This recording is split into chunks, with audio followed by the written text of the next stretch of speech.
আসসালামু আলাইকুম। সবাইকে শুভেচ্ছা জানাচ্ছি মাসুম মাহবুব। প্রিয় দর্শক, পৃথিবীর যেই প্রান্ত থেকে যারা দেখছেন সবার জন্য আমার শুভকামনা। আপনারা কি দেখতে এবং শুনতে পাচ্ছেন স্পষ্ট? আমাকে একটু কমেন্ট করে জানাবেন। বেশ কিছু গুরুত্বপূর্ণ খবর আছে আজকের লাইভ সেশনে।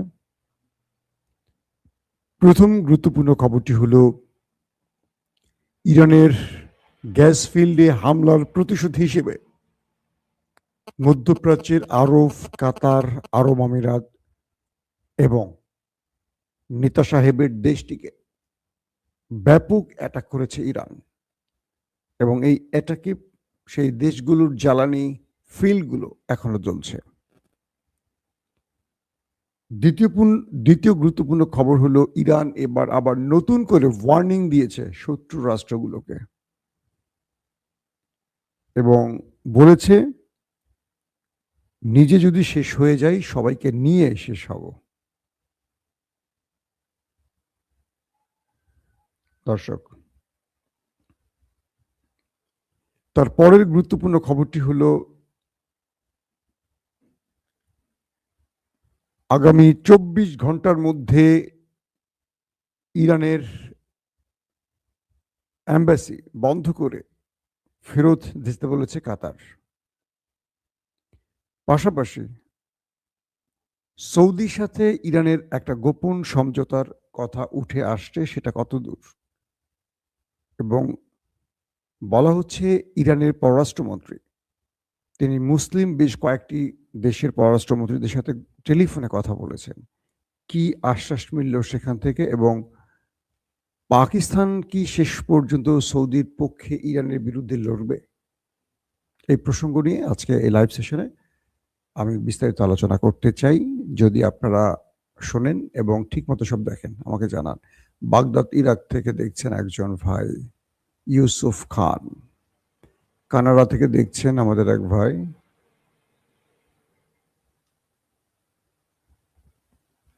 সাউন্ড ঠিক নেই ভাই, কে বলছেন ভাই? সাউন্ড কি ঠিক নাই? চট্টগ্রাম থেকে দেখছেন, আচ্ছা সাউন্ড কি ঠিক আছে? আপনি একটু আমাকে কমেন্ট করেন তো। একজন বলছেন সাউন্ড ঠিক নেই, শুনতে পাচ্ছি শেওড়াপাড়া থেকে আজিজ ভাই, যশোর থেকে, কুয়েত থেকে, কক্সবাজার থেকে। সাউন্ড ঠিক আছে ভাই, আমি কি তাহলে আগাবো সামনের দিকে? ওকে, প্রথম কথা হলো যে ইরানের যে গ্যাস ফিল্ডে আমেরিকা এবং ইসরায়েল অ্যাটাক করলো, এর আগে কিন্তু ইরান বলেছিল যে ইরানের যেখানে হামলা হবে ইরান তার শত্রু ঠিক সেখানে হামলা করবে। চোখের বদলে চোখ, নাকের বদলে নাক, কানের বদলে কান। এরপর ইরানের সবচেয়ে বড় গ্যাস ফিল্ড, বলা হয় পৃথিবীর সবচেয়ে বড় গ্যাস ফিল্ড, এমনও বলা হয়। তো সেই গ্যাস ফিল্ডে যখন দুটো রাষ্ট্রের পক্ষ থেকে বড় আকারে হামলা হয়, তার প্রতি উত্তরে ইরান জানায় যে তারা এবার বড় হামলা করতে যাচ্ছে।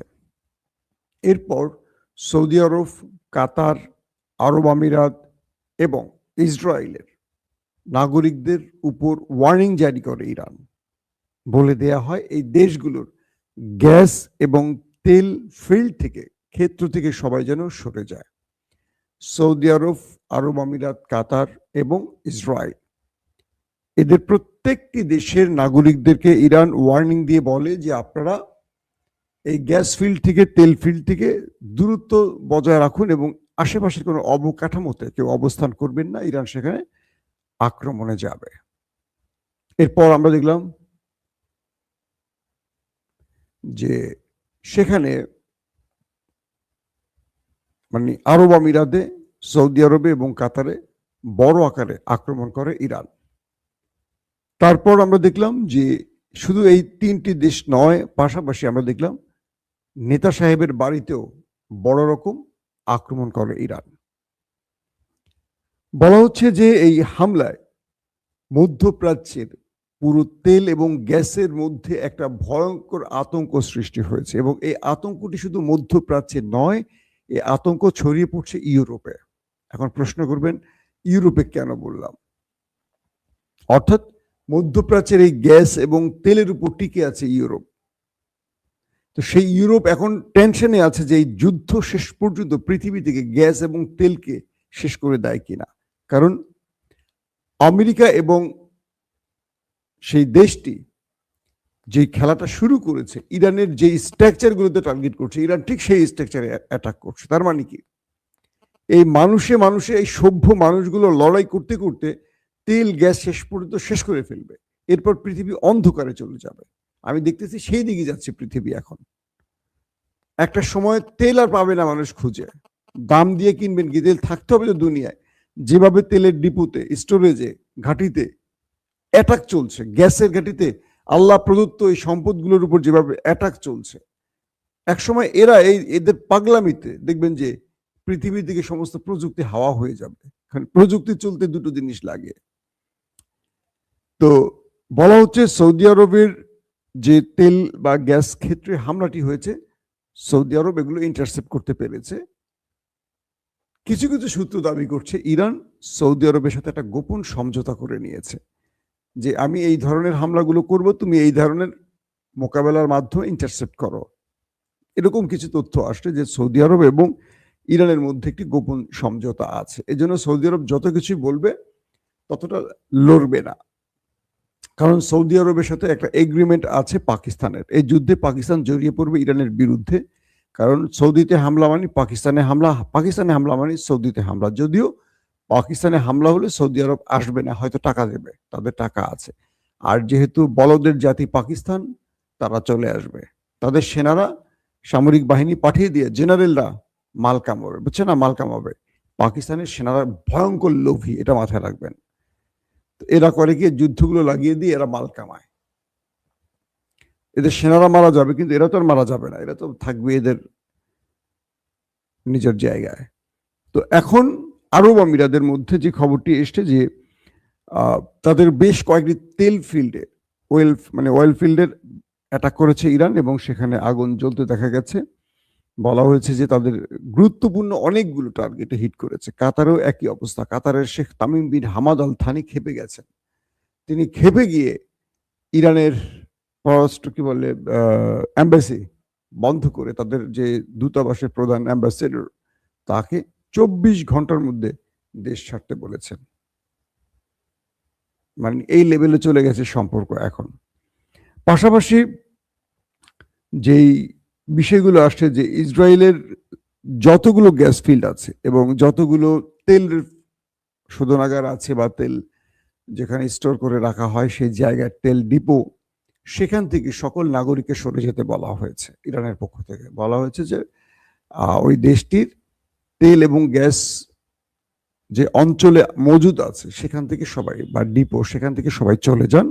এখানে বড় রকম আক্রমণ হতে যাচ্ছে। এর পরপরই সেখানে হামলার ঘটনা ঘটে এবং বলা হচ্ছে ইরানের পক্ষ থেকে দাবি করা হয়েছে যে তাদের ট্রেন স্টেশন, মেট্রো স্টেশনে ব্যাপক অ্যাটাক হয়েছে ক্লাস্টার বোমার। এবং আমি রাতে যে লাস্ট তথ্য পেয়েছি সেখানে বলা হয়েছে যে গুরুত্বপূর্ণ কয়েকটি সড়ক শুধু নয়, তাদের ট্রেন যোগাযোগ বন্ধ হয়ে যায়, তাদের বিদ্যুৎ ব্যবস্থা ভেঙে পড়ে। কারণ বিদ্যুতের সিস্টেমেটিক লস তারা তৈরি করে দিয়েছে এই ক্লাস্টার বোমার মাধ্যমে। বলা হচ্ছে কয়েকটি বিদ্যুৎ কেন্দ্র অ্যাটাক হয়েছে। পুরো শহরটির মধ্যে ভুতুরে অবস্থা তৈরি হয়ে গেছে, পুরো শহর ব্ল্যাক আউট হয়ে গেছে।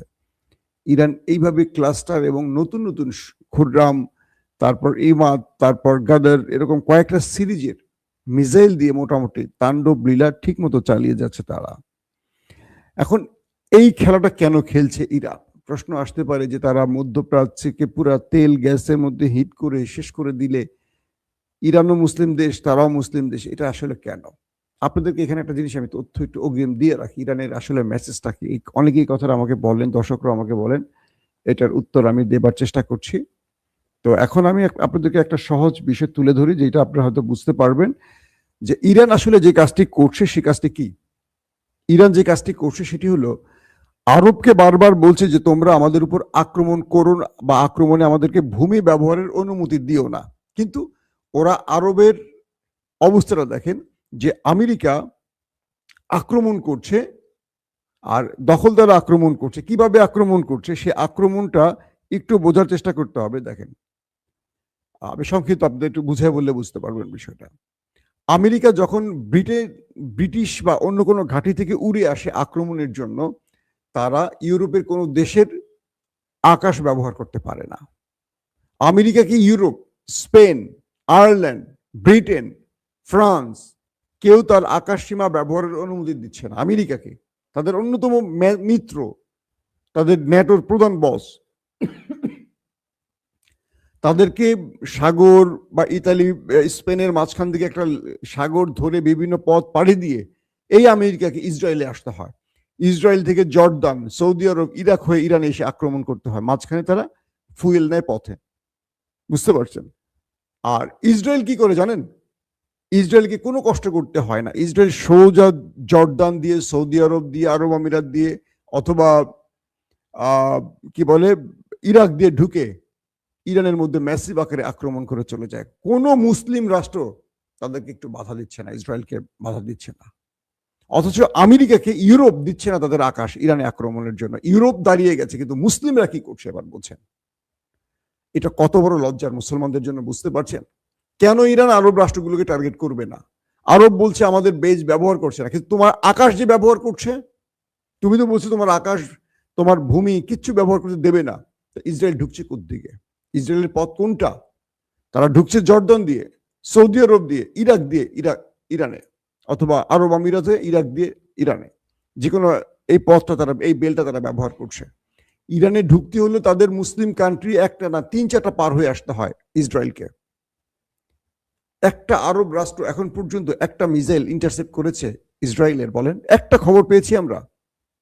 অথচ ইরানের অনেক ড্রোন, মিসাইল ইন্টারসেপ্ট করেছে আরব রাষ্ট্রগুলো। তো ইরান কি করবে বলেন? আমি তো ইরানের পক্ষের মানুষ নই, আমি আরব রাষ্ট্রগুলোকে ভালোবাসি, কিন্তু নিউজের বা সত্য সংবাদ বা প্রেক্ষাপট বিশ্লেষণ আপনারা বোঝেন। ইরান এই কাজটি এখন যা করছে, এটা হচ্ছে 57টি মুসলিম রাষ্ট্রের কাজ, তাই না? বাকি রাষ্ট্রগুলো ঘুমোচ্ছে, কিন্তু ইরান করছে। আমি একটা ভিডিও আপনাদের দেখাবো। আমি এই ভিডিওটা লম্বা করবো না, অনেকগুলো খবর আছে, তারপরে আমি চেষ্টা করবো আপনাদেরকে পরবর্তী আরেকটা বুলেটিনে বাকি অংশগুলো বলবো। অনেকগুলো খবর জমা হয়েছিল, একটু আমি আপনাদের একটা ভিডিও দেখাতে চাই। তুরস্কের একটা দুর্দান্ত ভিডিও পাওয়া গেছে। তুরস্কের মুসলমানদেরকে নারী হিসাবে সম্বোধন করছে সে দেশের কি বলে মহিলারা। সেই ভিডিওটা দেখলে তো আপনারা বুঝতে পারবেন যে একটা হিস্টরি দিয়ে আমি আপনাদেরকে বিষয়টা একটু শোনাতে চাই। দর্শক,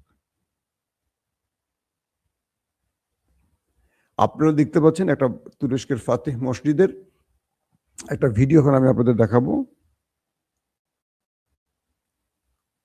একটা সেকেন্ড, আমি ভিডিওটা একটু আমার সিস্টেমে নিয়ে আসি দর্শক।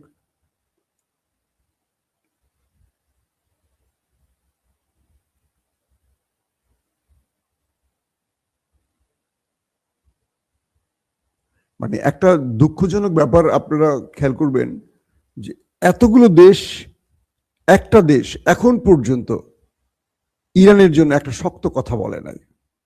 57টি মুসলিম দেশ।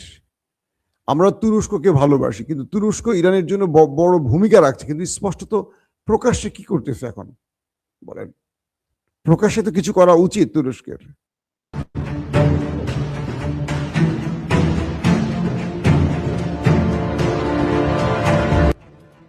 এই ভিডিওটার মধ্যে আপনারা কি দেখতে পাচ্ছেন?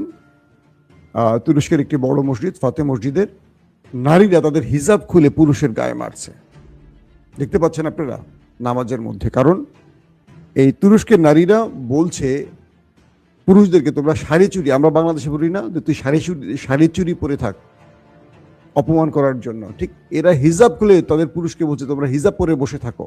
আর অন্যদিকে ইরানকে এভাবে শেষ করে দিচ্ছে মেরে।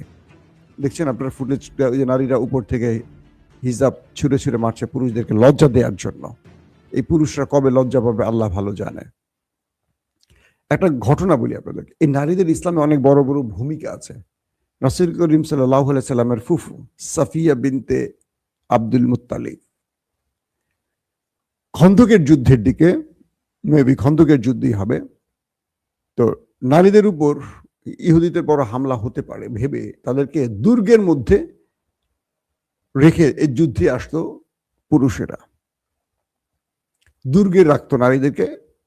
তো একজন ইহুদি গোয়েন্দা, তিনি ওই নারীদের অবস্থানটা জানার জন্য সেখানে এসে পায়চারি করছিল। তো সেখানে নারীদের মধ্যে খুব বিশেষ সংখ্যা পুরুষ ছিল না, দু একজন কবি অথবা দু একজন অসুস্থ পুরুষ ছিল এরকম। তো নারীরা সেই পুরুষদেরকে বলছে, তোমরা আমাদেরকে বাঁচানোর জন্য যাও, ওই যে একজন ইহুদি গোয়েন্দা আমাদের খুঁজছে আমাদেরকে হত্যার জন্য বা অন্য কিছুর জন্য। কোন একটা পুরুষ তখন এগিয়ে আসার সাহস করেনি। তখন সাফিয়া বিনতে আব্দুল মুত্তালিব, রাসূল করিম সাল্লাল্লাহু আলাইহি সাল্লামের ফুফু, তিনি একটি হাতে লাঠি নিয়ে বেরিয়ে আসলেন এবং সেই গোয়েন্দাকে পিটিয়ে সেখানে শেষ করে দিলেন। ইসলামের নারীদের অনেক বিশাল, হযরত সুমাইয়ার আমরা হিস্টরি জানি, কিন্তু আজকে দুঃখের সাথে বলতে হয় এই লড়াইটা শেষ হওয়ার পর, ইরান শেষ হওয়ার পর এই লড়াইটা তুরস্কে চলে যাবে, এই লড়াইটা পাকিস্তানে আসবে, গ্রেটার ইসরায়েল তৈরিতে সবাই মুভ করবে, আর কেউ কারোর জন্য আসবে না। তখন সৌদি আরব বলবে, কেউ আছো বাঁচাও, ওয়াইসি আসো, সবাই বলবে তুমি কি ইরানকে বাঁচাইছিলা, তোমার লজ্জা করে না সাহায্য চাও?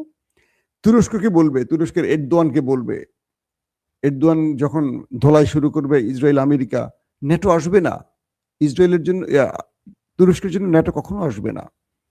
তখন এরদোয়ান ডাকবে মুসলিম বিশ্বকে, কেউ আসবে না। পাকিস্তান সৌদি আরবের পক্ষে নেমে যদি ইরানের বিরুদ্ধে নামে, পাকিস্তানের মধ্যে সেনাবাহিনীর বিরুদ্ধে বিদ্রোহ তৈরি হবে। ইতিমধ্যে 36 জনের মতো মানুষ পাকিস্তানে শুধু মারা গেছে এই খামেনিকে হত্যার প্রতিবাদে যারা নেমেছে পুলিশের গুলিতে, এবং মার্কিন এম্বাসি টার্গেট করে পাকিস্তানে ব্যাপক জ্বালা পড়া হয়েছে, আপনারা জানেন। দর্শক আসেন আর কয়েকটা গুরুত্বপূর্ণ খবর দিই, তারপরে আমরা চলে আসি। আরব আমিরাতের আল মিনহাল এয়ারওয়েজে হিট হয়েছে ইরানের পক্ষ থেকে। এটি হলো মার্কিন এয়ারওয়েজ, এবং বলা হয়েছে যে তেল আবিবের মানে ইসরায়েলের বেন গরিয়ান বিমানবন্দরে থাকা 3টি বিমান পুড়ে গেছে।